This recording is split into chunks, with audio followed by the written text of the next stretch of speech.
presidente Milei está pasando por una etapa, podríamos decirlo así, recargada, envalentonada. Sí. ¿Acaso hoy agrandado mostramos? Sí, hoy mostramos un poco algunas de esas cuestiones, por supuesto, súper polémicas.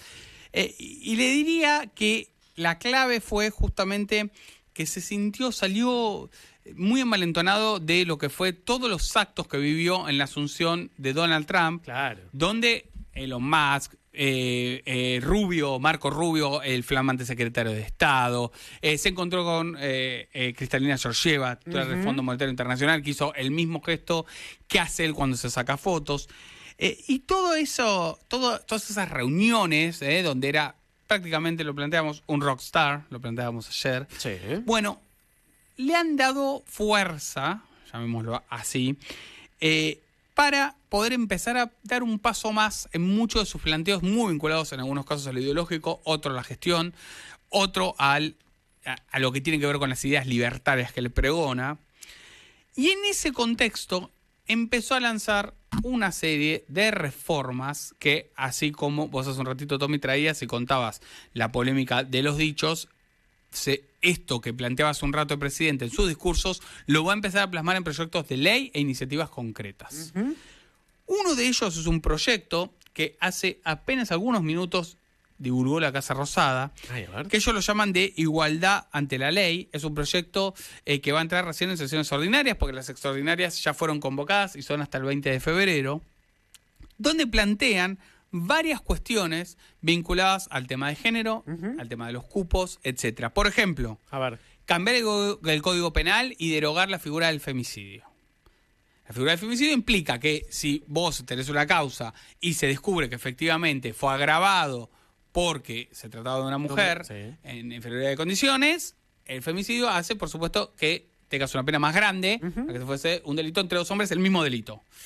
Bueno, derogar la figura del femicidio. Que perdón, eso lo mencionó incluso hoy en el discurso ahí en Davos. Exactamente. ¿No? Bueno, ya hay un proyecto de ley que se están armando en Casa Rosada con respecto a esto, porque nosotros contamos el discurso, hay un proyecto de ley que está preparando la Casa Rosada. Número 2, cupos. Cupo trans para el Estado. Este es el más polémico de todos. Y creo que este va a generar... Creo que no pasa a la justicia, creo que es más... Lo cuentan porque es una idea de ellos, pero creo que no va a pasar. La primera cautelar cae, que es el cupo que hay para que personas con capacidades diferentes tengan un lugar en el Estado. Por ejemplo, en el gobierno de la ciudad es el 5%. En la justicia de la ciudad ya prácticamente llegaron a eso. En el gobierno de la ciudad están camino a eso, creo que están en el 4%. En Nación también hay un cupo. Bueno, buscan que ese cupo no exista más. Que no haya que tener un mínimo establecido de cantidad de personas con capacidades diferentes. Cuando decís, perdón, gente, cuando dice capacidades diferentes es... No es en realidad no se dice discapacitado, no existe. Es personas con... Está bien, pero no es solamente cupo trans, a eso voy. Son dos cosas distintas. Por eso. El trans es por un lado...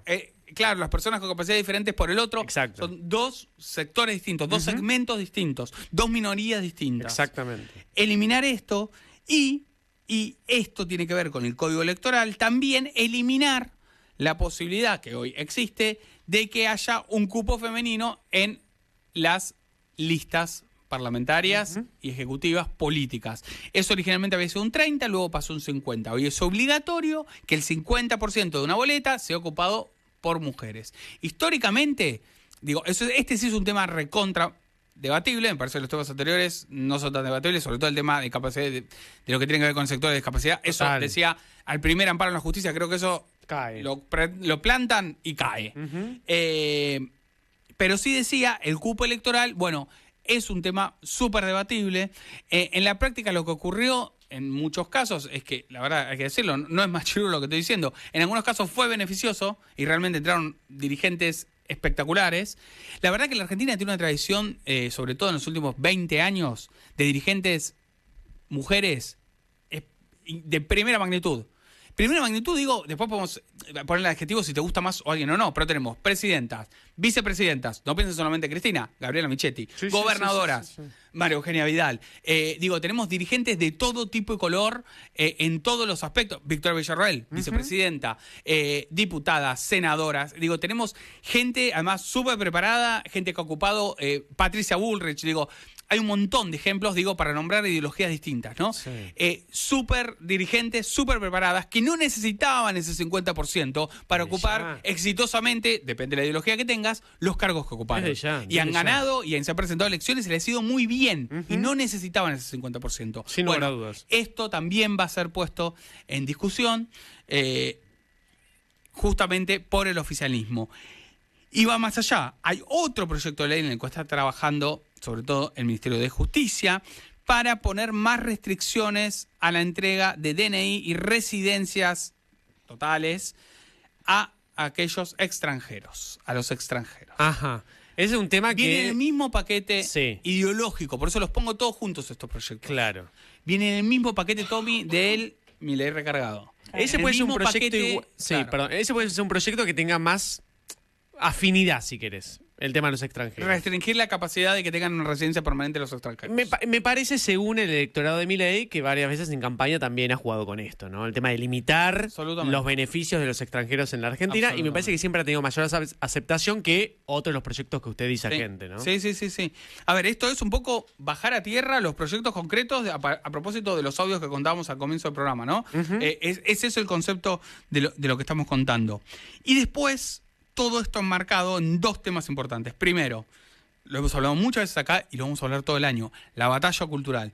Milei se autopercibe y lo es una figura internacional. Y muchas de las cosas que planteó en el foro de Davos hoy, súper polémicas, tienen que ver con una discusión mucho más grande que la que estamos viendo nosotros en Argentina, un país pequeño en la escena mundial. Total. Le está hablando al mundo, le está hablando a los republicanos de Trump, le está hablando a los votantes de Giorgia Meloni en Italia, le está dando discusiones globales que por supuesto tienen una implicancia en la Argentina, y lo debatimos hace un ratito, pero la batalla cultural para Milei es algo en Argentina y es algo global.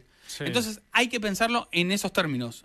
No estoy dando una opinión, estoy intentando describir por qué el presidente hace esto y tensa y tira este tipo de cuestiones tan polémicas en algunos casos. Déjame decir esto nada más. Yo eso lo entiendo y me parece que lo debatimos en el primer bloque. Ahora, Milei es una figura destacada porque hoy es presidente de la Argentina, sin lugar a dudas. Absolutamente. Más allá de su ideología, que es verdad, y sus amistades con Trump. Y lo votó el el 56% del electorado. Él tiene que mantenerse como presidente de la Argentina en el sentido de que dentro de 3 años, cuando haya elecciones, y bueno, por ahí estos temas que ahora sale como tan abiertamente a ponerse en contra, bueno, después hay que ver si perjudica o no al electorado. Lo hablamos en un ratito, gente. El 30% de él, bueno, lo va a bancar sin lugar a duda. Ahora, después, los que le dieron la victoria en el balotaje con Massa no fueron ese 30%. Es un muy buen debate ver qué pasa con ese 26%. Exacto. Es un gran debate, no lo tengo claro. A Cristina y Alberto les alcanzó con el 30 duro del conurbano más el pedacito ese de centro, podemos decir, que aportaron a Alberto y Massa en el 2019 para volver al poder, ¿no? Y después, algo que también seguramente nos vamos a extender las próximas semanas, que tiene que ver con la nueva motosierra. La motosierra de Milei no se apagó, le fue a cargar nafta, la está prendiendo de nuevo. Hay 3 áreas donde se vienen recortes masivos de parte del gobierno nacional. El primero son los hospitales nacionales. En algunos ya hay conflictos, como el Bonaparte. Exacto. También está el Garrahan, cuyo 50% es de la ciudad y 50% de Nación. Y toda la revisión que está haciendo del sistema de compras en salud. Ahí va a haber una motosierra grande nuevamente. Segundo, infraestructura. Según los datos oficiales, el recorte de 2024 en obras de infraestructura que tendió a cero fue del 84%. O sea, básicamente, prácticamente no hubo obras, salvo algunas que se tenían que terminar porque pues retomarla. Claro, y además retomarla cuando tienen un grado de avance más del 75%, retomarla suele salir más caro que hacer la obra nueva. Entonces, entonces te conviene aunque sea terminarlas, y por acuerdos con las provincias, sobre todo los gobernadores que estuvieron a pie del cañón con esto, decidieron ejecutar algunas obras, pero el recorte fue total, 84%. Y finalmente, un tema que también hemos hablado, que es el estado de las rutas. Escuchen esto, en el 2024 la ejecución de Vialidad Nacional. Vialidad Nacional es el organismo que se encarga de las rutas y sobre todo de arreglar las rutas, en algunos casos también hacer nuevas rutas, pero sobre todo bachear, arreglar las rutas. La ejecución, que no siempre tiene que ser el 100% en un área que tiene construcción, pero una buena ejecución es 75, 80, 90%, ejecutó en el 2024 42%. Es decir, básicamente se hicieron algunas cosas vinculadas a mantenimiento y nada más, con una sola ruta nueva. Poco. Muy, muy poco. Todo esto en el marco, por supuesto, de una campaña que va a estar centrada en la economía, como contábamos recién, con retenciones, la idea de la baja inflación y la recuperación económica y crecimiento, y por supuesto la frutilla del postre, si puede este Milei recargado, que es anunciar que quita el cepo antes de las elecciones de octubre.